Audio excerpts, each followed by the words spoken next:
Welcome to Suman IT TV, India's first and only exclusive IT channel truly dedicated to students, employees, software professionals, where you can learn, unlearn new things, upgrade your skill set, educate, empower yourself in IT enabled services.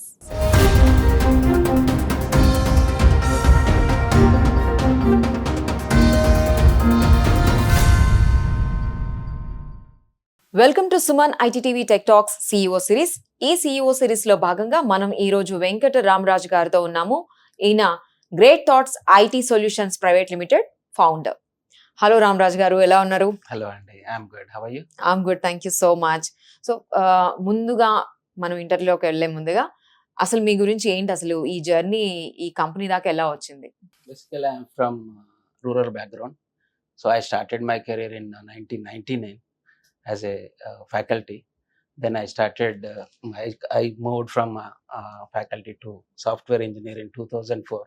And from there onwards, I worked in different MNCs. And recently, I took a retirement. Like 2 years back, I took a retirement from CGI. Then I started my own organization called Great Thoughts IT Solutions Private Limited. Great thoughts IT solutions అసలు ఏం చేస్తుందండి? Company గురించి చెప్పండి. Ideally, we are into product development అండి. ఈ జనరల్గా what is the need, society need ఏంటి, ఆ నీడ్ని బేస్ చేసుకుని ఒక ప్రొడక్ట్ డెవలప్ చేస్తున్నాం అన్నట్టు. Now trending is AI, right? So we're developing a product on AI. And also recently we delivered one product which is from migration. Ramaraj garu, మీ company గురించి చెప్పండి. Great thoughts అసలు ఏం చేస్తుంది, ఏం సొల్యూషన్స్ చూపిస్తుంది? గ్రేట్ థాట్స్ మేము ప్రొడక్ట్ డెవలప్మెంట్ చేస్తున్నాం అండి అట్ ప్రజెంట్. రీసెంట్గా ఒక ప్రొడక్ట్ కంప్లీట్ చేసాము. We're going for some kind of marketing. So already ఇంకొక ప్రొడక్ట్ మేము డెవలప్ చేస్తున్నాం యూజింగ్ ఏఐ. ఏఐతో ఇప్పుడు చాలా న్యూస్ వస్తుంది కదా, అంటే ఏఐ రాగానే జాబ్స్ పోతాయని. నిజమేనా ఇది? Partially true. కాకపోతే ఏఐ జాబ్స్ క్రియేట్ కూడా చేస్తుంది. మేబీ ఒక 10% జాబ్స్ పోతే మేబీ 20% జాబ్స్ క్రియేట్ చేస్తుంది. ఎందుకంటే దాన్ని ఇంప్లిమెంట్ చేయడానికి కూడా మనకి మ్యాన్ ఫోర్స్ అనేది కావాల్సి ఉంటుంది అన్నట్టు, man power. So it creates the jobs, at the same time it also maybe remove some jobs. So it creates jobs అంటున్నారు కదా, మరి ఇట్ క్రియేట్స్ జాబ్స్ అన్నప్పుడు మ్యాన్ ఫోర్స్ కావాలి మనకి. మరి వీళ్ళు ఎలాగా ప్రిపేర్ అవ్వాలి అలాంటి జాబ్స్ ఉండాలి అని అంటే? ఒకటండి, ఐడియల్గా ఏంటంటే first any student they start their career, let's a engineering or బిఎస్సిలో ఇనీషియల్గా ఫస్ట్ ఒక లాంగ్వేజ్ నేర్చుకుంటారు, సి అనే లాంగ్వేజ్. దాన్ని అకాడమిక్ ఓరియంటెడ్గానే నేర్చుకుంటున్నారు, కానీ from there onwards how we can prepare further అనేది మిస్ అవుతుంది. నేను రీసెంట్గా చాలా కాలేజెస్ విజిట్ చేశాను, కానీ పిల్లలు అకాడమిక్ వర్క్ అయిపోయిన సార్ తర్వాత అంతా ఇంకా మాకేం తెలియదు అనేసి మళ్ళీ వచ్చేసి హైదరాబాద్ కానీ ఏదైనా ఇన్స్టిట్యూట్కి వచ్చేసి they are paying thousands of rupees, which is not needed is what I believe.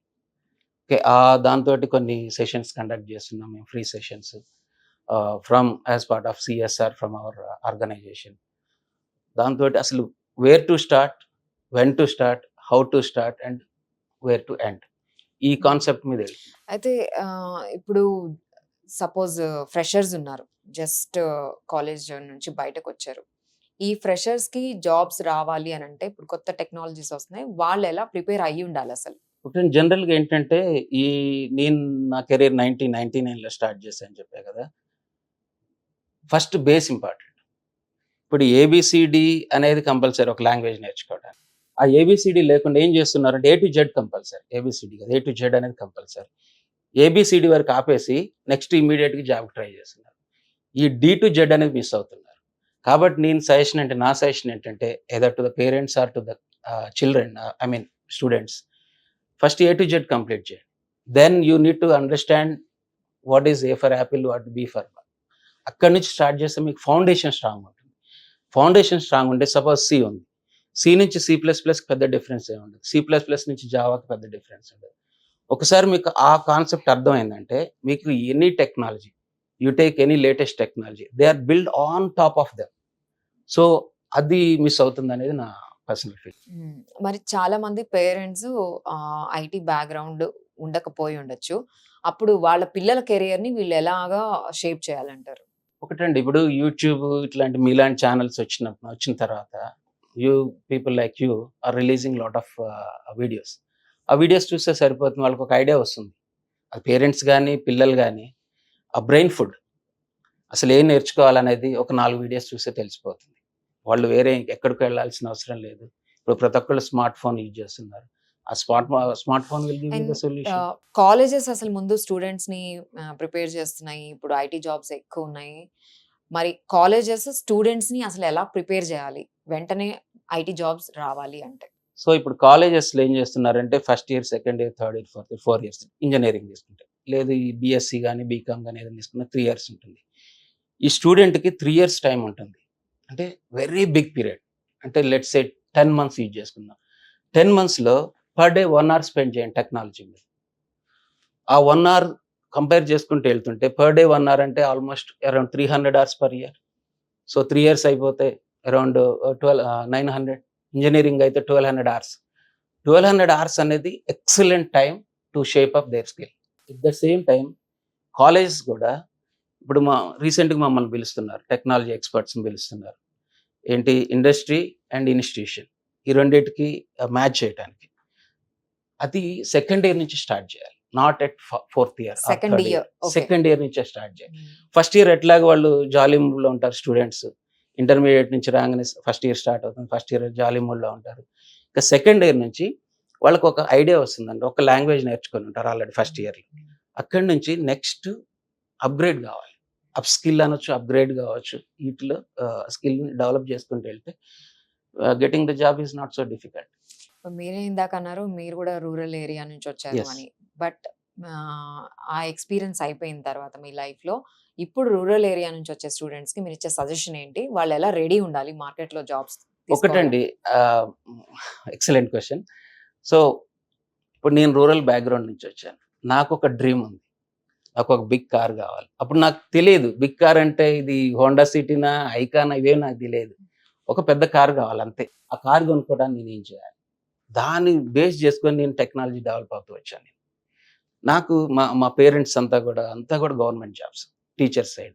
నన్ను అడిగారు ఇంటర్మీడియేట్ కాగానే టీటీసీ రాయి. తర్వాత గ్రాడ్యుయేషన్ కాగానే బీఈడీ రాయి. లేదంటే ఏదైనా బ్యాంక్ బిఎస్ఆర్ బ్యాంక్స్. కానీ నాకు డిఫరెంట్‌గా వెళ్ళాలనేది ఒక మైండ్‌లో ఉంది. దాన్ని ఏమంటారు కసి అని అంటారు చూసారా? కసి ఉండాలి పిల్లలు. అది ఉంటే ఖచ్చితంగా they will get the job. ఆ విధంగా సపోజ్ మాలాంటి వాళ్ళు ఉన్నారు. They can take the suggestions. We're open to give the suggestions. నాకు 25 ఇయర్స్ ఎక్స్‌పీరియన్స్. ఈ ఎక్స్‌పీరియన్స్‌లో నాకు only my target is to shape up the rural student. Not only rural student, any student. So ఆ విధంగానే కొన్ని కాన్ఫరెన్సెస్ ఇస్తున్నాము. కొన్ని foundations తోటి వర్క్ చేస్తున్నాం. ఇప్పుడు స్టూడెంట్స్‌కి ఓన్లీ టెక్నాలజీ నేర్చుకోవడం మాత్రమే కాకుండా అసలు వాళ్ళు ఒక ఐటీ కంపెనీలోకి వెళ్ళాలంటే వాళ్ళకి ఏంటి ఆ స్పెషల్ క్వాలిటీస్ ఏమి ఉండాలి? సో ఒక 4 పారామీటర్స్ ఉంటాయండి. Communication skills, attitude, logical thinking and then presentation skills. ఈ 4 స్కిల్స్ కంపల్సరీ చూస్తాం ఎవరి దగ్గరైనా. నీకు టెక్నాలజీ కొద్దిగా లో ఉన్నా కానీ పర్లేదు. కానీ యాటిట్యూడ్ ఈజ్ ఇంపార్టెంట్. కమ్యూనికేషన్ అంటే డెవలప్ చేసుకోవచ్చు.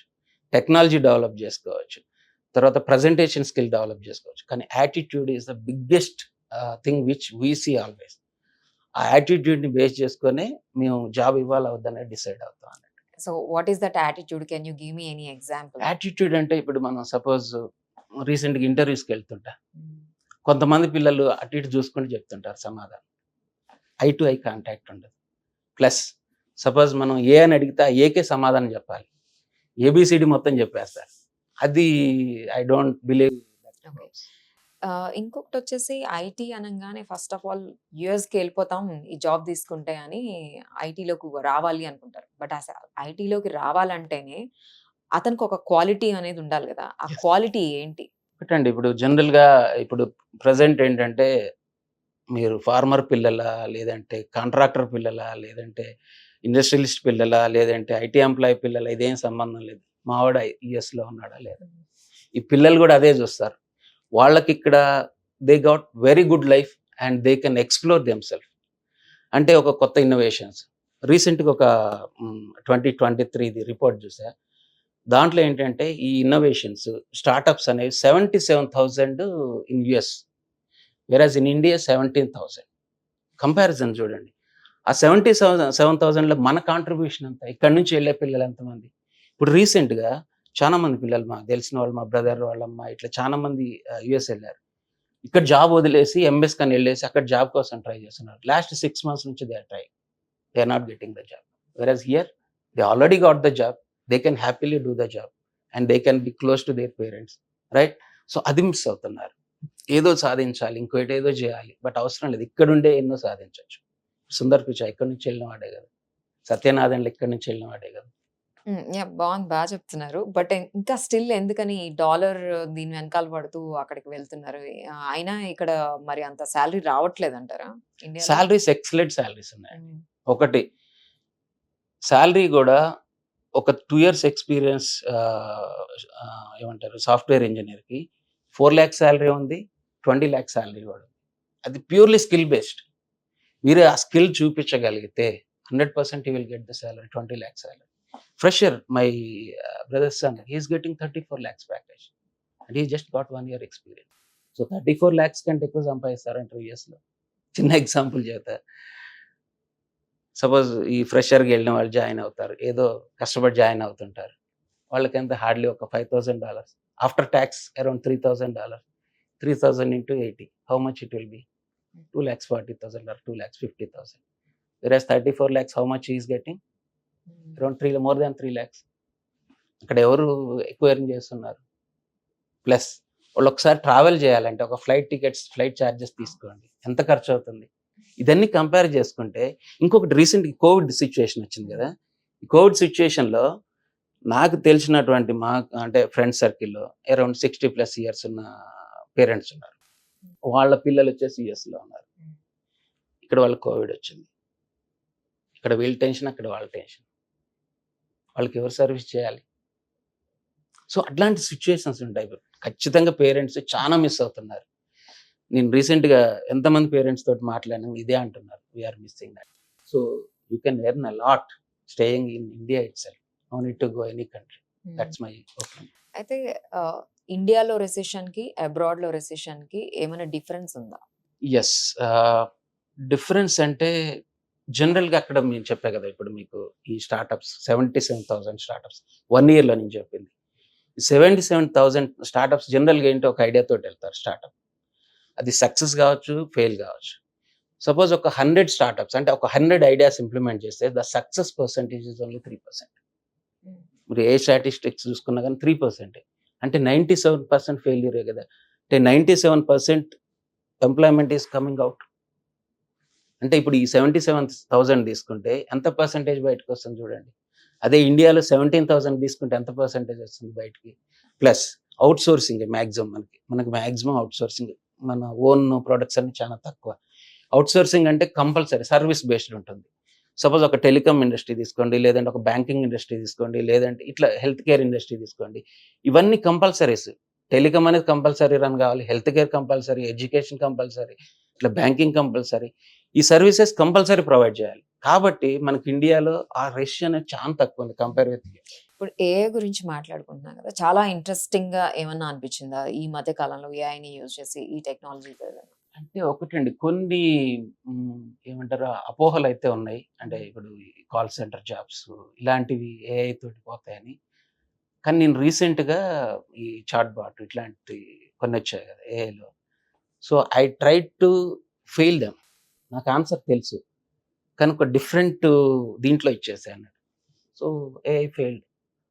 ఆ సిచ్యుయేషన్లో it is going into the wrong direction కదా.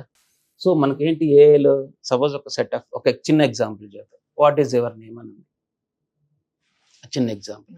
ఒక 100 ఆప్షన్స్ ఇస్తారు, దాంట్లో మోస్ట్ సూటబుల్ ఆప్షన్ పిక్ చేసుకుంటే చూపిస్తుంది. అదే క్వశ్చన్ మీరు నేమ్ వాట్ ఈజ్ అనేసి ఏదైనా కొడితే దానికి అర్థం కాదు ఆ క్వశ్చన్, అదేదో ఇస్తుంది అన్నట్టు ఆన్సర్. సపోజ్ దాన్ని ఏఐని మీరు మెడికల్ ఫీల్డ్లో ఇంప్లిమెంట్ చేశారు, లేదు ఏదైనా రోబోటిక్ ఫీల్డ్లో ఇంప్లిమెంట్ చేశారు, లేదు ఇప్పుడు ఏదైనా కార్స్ డ్రైవ్ ఇప్పుడు వస్తున్నాయి కదా, ఏఐ బేస్డ్ కార్స్ వస్తున్నాయి, దాంట్లో ఇంప్లిమెంట్ చేశారు. మీరు 100% ఆ సిగ్నల్స్ ఇవ్వగలరా? A situation we can't expect the situation, right? ఆ సిచ్యువేషన్ వచ్చినప్పుడు how it reacts we don't even. రీసెంట్గా ఒక వీడియో చూసాను, shuttle badminton, I play badminton every. So AI తోటి ఉన్న robot badminton opposite guy and the other guy is here and he gave a command that hit the shot. Shot కొట్టమని చెప్పి. అది కొడుతూనే ఉంది, వీడు ఆపినా కానీ కొడుతూనే వచ్చి వీడిని హిట్ చేసేసింది. అట్లాంటి సిచ్యువేషన్స్ వస్తే మన కంట్రోల్ ఉండదు. ఎంతవరకే ఇట్స్ ఎ మెషిన్, ఎంతవరకు కంట్రోల్ ఉంటుంది. అప్పుడు రేపు ఫ్యూచర్లో maybe we may lose our self. And మీరు 25 years ఉన్నారు కదా as a employee. Then you started your own company. So as a startup owner అసలు స్టార్ట్అప్ పెట్టాలని అనుకునే వాళ్ళకి మీరు ఇచ్చే సజెషన్ ఏంటి? ఒక్క ఛాలెంజ్ నేను ఫేస్ చేసే, this is real time challenge. ఎవరైనా సరే స్టార్ట్అప్ పెట్టాలంటే మాత్రం ఖచ్చితంగా గ్రూప్ ఆఫ్ పీపుల్ పెడితేనే correct. Okay. Plus technology experts పెడితేనే కరెక్ట్. జనరల్గా ఏమవుతుందంటే నేను స్టార్ట్అప్ ఒక కంపెనీ పెట్టాను, నాకు ఒక product, beautiful product, I can't explain everything. ఒక చిన్న ఎగ్జాంపుల్ ఇస్తాను నేను. అది మీ and my friend, his name is Ranbir Gupta, is from BITS Pilani, then IIT Madras, then he did his PhD in data science in 1980s. Okay. So అతని ఐడియాస్ తోటి మేము implement చేయడానికి స్టార్ట్ చేశాం. నేను ఒక్కొక్క ఎంప్లాయీ నేనే ట్రైన్ చేసుకుంటా, కానీ ఎక్స్పీరియన్స్ వాళ్ళు కావాలనేసి 25 lakhs 30 lakhs ఆఫర్స్ కూడా రిలీజ్ చేశాను. కానీ వాళ్ళు ఒక క్వశ్చన్ అడిగారు, ఇది startup, how long you are going to survive. In fact నేను చెప్పాను, నేను 1 crore 2 crores నా అకౌంట్లో చూపించేసి మీకు ఒక 1 year వరకు శాలరీ ప్రాబ్లం రాదనేసి నేను చూపించినా కానీ they took the offer but they didn't Joy. ఆ ఛాలెంజ్ కంపల్సరీ ఉంటుంది, అక్కడ ఫెయిల్ అవుతున్నాయి. మీకు నేను చెప్పే కదా 97%, ఆ 97% ఫెయిల్ అవుతాయి. నా ప్రొడక్ట్ బిలీవ్ ఆర్ నాట్ నాది ఒక స్టేజ్కి వచ్చిన తర్వాత ఆగిపోయింది. ఈ చాట్ జీపీటీ ఉంది చూసారా, నాకు 16 products నేను చేసినటువంటి మేము అంటే ఐ మీన్ మా టీం 16 products మా ఫ్రేమ్వర్క్ నుంచి వచ్చాయి. ఈ చాట్ జీపీటీ అనేది ఒకటండి, ఎంత పెయిన్ ఉంటుంది చూడండి. అంటే స్టార్టప్స్ని ఇప్పుడు మీరు జాయిన్ అయినప్పుడు మీరు స్టార్టప్ లేకపోతే ఎంఎన్సీనా లేకపోతే 1000 employees 2000 employees ఎప్పుడు చూడదు. స్టార్టప్ అయితే from the beginning till end you will be there, మీకు కంప్లీట్ ఫ్లో తెలుస్తుంది. అదే ఎంఎన్సీకి వెళ్ళారు, ఒక పీస్ ఇస్తారు, ఫ్రంట్ ఎండ్ అని ఒక పీస్ ఇస్తారు, అదే చేయాలి. బ్యాక్ ఎండ్ వాడికి బ్యాక్ ఎండ్ ఇచ్చేస్తారు, డేటాబేస్ వాడికి డేటాబేస్ ఇస్తారు. అక్కడి వరకు ఆగిపోతారు వాళ్ళు, వాళ్ళకి ఓవరాల్ పిక్చర్ తెలియదు. ఇక్కడ ప్రతిదీ నువ్వే. అంటే చిన్న ఎగ్జాంపుల్, సపోజ్ ఏదన్నా కుక్ చేయాలి, నువ్వే వెజిటబుల్స్ కొనుక్కొచ్చుకోవాలి, నువ్వే ఆయిల్ కొనుక్కొచ్చుకోవాలి, నువ్వే గ్రాసరీ తెచ్చుకోవాలి, నువ్వే వండుకోవాలి, నువ్వే టేస్ట్ చూడాలి, నువ్వే తినాలి. అది చేయాలి అన్నట్టు ఈ స్టార్టప్లో, అది చేస్తాం. కానీ ఎంఎన్సీస్లో అది ఉండదు, ఒక్కొక్కటి దగ్గర నుంచి ఒక్కొక్క పార్ట్ వస్తుంది ఫిక్స్. దానివల్ల స్టార్టప్స్ ఫెయిల్ అవుతున్నాయి. నా kind suggestion to any student or any person who is going to start A company, have strong team. ఎంత స్ట్రాంగ్ టీమ్ అంటే ఇంకా they have to work day and night for you. Okay, you have to work day and night for them. అది ఉన్నప్పుడే startup వెళ్ళాలి. So as a founder and CEO అసలు qualities ఏమి ఉండాలంటారు ఒక స్టార్ట్అప్కి? స్టార్ట్అప్కి అంటే మీకు బడ్జెట్ ఒకటి ప్లాన్ చేసుకోవాలండి, ప్రాపర్గా ఒక 1 to 2 years బడ్జెట్. మీరు ఏదైనా ఒక ఐడియా తీసుకున్నారంటే ఆ ఐడియాని ఇంప్లిమెంట్ చేయాలంటే ఖచ్చితంగా మీరు ఒక 2 years ప్లాన్ చేసుకోవాలి. ఆ 2 yearsకి సపోజ్ ఒక 10 members ఎంప్లాయీస్ ఉన్నారు, ఈ 10 members ఎంప్లాయీస్ సర్వైవల్. ఆ 10 membersకి ఎంప్లాయీస్కి మేము శాలరీ ఇవ్వగలమా లేదా, లేదు దానికి సంబంధించిన సాఫ్ట్వేర్ కొనగలమా లేదు, ఇదంతా ప్లాన్ చేసుకొని చేస్తే మాత్రం ఖచ్చితంగా సక్సెస్. ఇప్పుడు కొత్త టెక్నాలజీస్ ఎప్పుడు మారిపోతూ ఉంటుంది కదా, మరి ఈ మారిపోతున్న టెక్నాలజీకి తగ్గట్టుగా ఒక జాబ్ కావాలని అనుకునే పర్సన్ ఎలా రెడీ అయి ఉండాలంటారు? టెక్నాలజీ మారట్లేదు, దానికి నేను I'm totally against. Okay, technology అస్సలు మారట్లేదు. మీకు ఏ అనే లాంగ్వేజ్, బి అనే లాంగ్వేజ్ ఉంది, అసలు ఎవరికి తెలియదు. సి, ఏబిసి అని అంటారు. సి అనేది తెలుసు చాలా మందికి, ఏబి తెలియదు. ఈ సి నుంచి నెక్స్ట్ వచ్చేసాయి. ఒక సర్కిల్ తీసుకుంటే C++ అనేది దానిపైన ఇంకొక లేయర్, జావా అనేది ఇంకొక లేయర్. అట్లా మీకు వచ్చే ప్రతి టెక్నాలజీ, ఇప్పుడు రియాక్ట్ అని ఒకటి వచ్చిందండి, అది జావాకి జావా స్క్రిప్ట్కి ఒక ఫ్రేమ్వర్క్. తర్వాత బూట్ స్ట్రాప్ అని వచ్చేసింది, సిఎస్ఎస్ అని స్టైల్ షీట్స్, దానికి ఒక ఫ్రేమ్వర్క్. అంటే దాని మీద ఒక లేయర్ రెడీ చేస్తున్నారు, కానీ మీరు all over complete new technology అయితే కాదు, మాన్యువల్ది ఆటోమేషన్ అవుతుంది అంతే. కాబట్టి మీరు అందుకే నేను ఫస్ట్ స్టార్టింగ్లో చెప్పా, కోర్ అనేది ఇంపార్టెంట్, ఫౌండేషన్ ఇంపార్టెంట్. అది వస్తే మీకు చాలా ఈజీ అయిపోతుంది. నేను చెప్పే కదా, మీకు ABCD వచ్చేసి A to Z వచ్చేసి A ఫర్ యాపిల్ అని తెలిస్తే then you can write poems and poetry and you can write essays also. So అది ఇంపార్టెంట్, అది మిస్ అవుతుంది. మీరు చాలా కాలేజెస్కి వెళ్తున్నాను ఈ ఇంటర్వ్యూస్ కానీ చెప్పారు. సో ఆ కాలేజెస్లో మీరు చూసిన స్టూడెంట్స్ వాళ్ళు రెడీగా ఉన్నారా ఈ జాబ్స్ కోసము అని అనిపించిందా మీకు? ఒకవేళ అలా కనిపించకపోతే is that failure of the college or the student? First faculty develop కావాలి. అది నా personal opinion again. Okay. So I'm not targeting any college management or colleges or anybody. At the same time student రెడీగా ఉండాలి. Student ఎంతూజియాస్టిక్గా ఉంటేనే faculty కూడా తను కూడా నేర్చుకొని చెప్తాడు. ఈ స్టూడెంట్ దగ్గర ఇదనేది ఉండాలి, ఆ జీల్ అనేది ఉండాలి. ఆ జీల్ మిస్ అవుతుంది. కానీ 10-20% ఇంకా స్టిల్ ఆఫ్ 100% 10-20% స్టూడెంట్స్ అయితే ఏ కాలేజ్ అన్నా కానివ్వండి, అది రూరల్ కాలేజ్ కానివ్వండి, సిటీ కాలేజ్ కానీ ఏదన్నా కానివ్వండి, పర్సంటేజ్ అప్ అండ్ డౌన్ ఉంటుంది. అంతేగాని ఓవరాల్గా అయితే టాలెంటెడ్ పీపుల్ ఉన్నారు. ఈ చిన్న ఎగ్జాంపుల్ చెప్తా. జీరోని కనుక్కుంది ఎవరంటే ఇమీడియట్గా ఆర్యభట్ట అంటారు. 1 ఎవరు కనుక్కున్నారంటే ఎవరు చెప్పరు. 1 కనుక్కుంది కూడా ఇండియనే, 2ని కనుక్కుంది ఇండియనే, 3ని కనుక్కుంది ఇండియనే, మొత్తం కంప్లీట్ 1 to 9 వరకు 0 to 9 కనుక్కుంది ఇండియన్సే. కానీ మనం అక్కడ 0 దగ్గర ఆగుతున్నాం. నెక్స్ట్ స్టెప్ రావట్లేదు. అది ఇంపార్టెంట్. ఓకే అండి. Thank you so much for sharing your experience and knowledge with us. Thank you so much, and please conduct these kind of interviews more and more and pass to the public. పేరెంట్స్కి pass చేయండి, లెక్చరర్స్కి pass చేయండి, colleges మేనేజ్మెంట్కి pass చేయండి. Especially students. కొన్ని videos వస్తాయి, నాకు నవ్వాలనిపించింది friends అంటారు, అది ఒక 1000 అంటే 10 million వస్తుంది. అరే ఇలాంటివి పాపులర్ చేయండి. అప్పుడు పిల్లలకు కూడా బ్రెయిన్ ఫుడ్ ఇండియాకి యూజ్ అవుతుంది. అది చాలా ఇంపార్టెంట్. యూట్యూబ్ కానీ ఇన్స్టాగ్రామ్లో కానీ పాజిటివ్ నెగిటివ్ 2 ఉన్నాయి. I always prefer how your career will develop. దానికి ఏం మనం చూడాలనేది ఇంపార్టెంట్. చూసుకోండి, మీరు ఒక 1 hour చూసుకోండి, 2 hours చూసుకోండి, 24 hours అదే చూసుకుంటూ ఉంటే మీకు టెక్నాలజీ ఎక్కడ డెవలప్ అవుతుంది, మీరు ఎక్కడ సెటిల్ అవుతారు, ఇక్కడే అయిపోతారు. అదొక్కటే నా message. Thank you. Thank you so much. So చూసాం కదండి, ఇది ఇవాల్టి CEO series. Stay tune. Thank you.